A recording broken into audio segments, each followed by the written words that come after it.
Hello, pleased to welcome you to Word Moment with Dr. Nina. Today, I want us to look at the topic Altered by Prayer.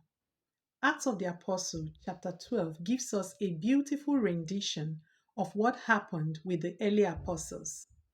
How Herod had arrested James and Peter, and he put James to death by the sword.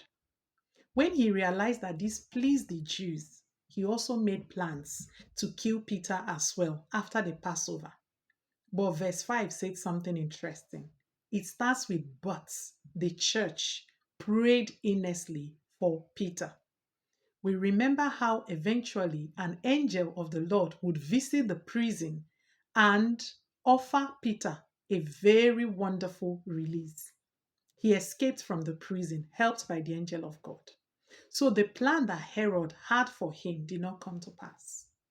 This is not the only time in scripture that things were predetermined and people prayed and it was turned around. Haman has determined a day that all the Jews would be wiped out, but Esther took the bold step, fasted and prayed and approached the king, and the decree was turned in favor of the Jews. Time and again, systems, people, circumstances tend to determine the outcome. But this comes to pass only when the believer is silent. Anything and everything can be altered by prayer. The fact that you've not gotten to where you're going is an indication that you still have a chance to do something about it. The advantage we have as believers is that we could and we can and we should alter things with prayer. Don't sit down and watch things go wrong. You have the power to talk to God. You have the power to give heaven permission to intervene, and that is called prayer.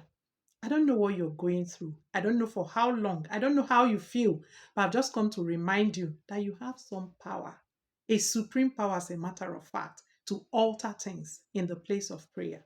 Are you still using that power? Or do you want every Herod that have made decree to actually have their way in your life and the lives of your loved ones? Stand today, pray again. Even if you prayed yesterday, still pray again today. Till I come your way next time. I am Dr. Nina. Bye.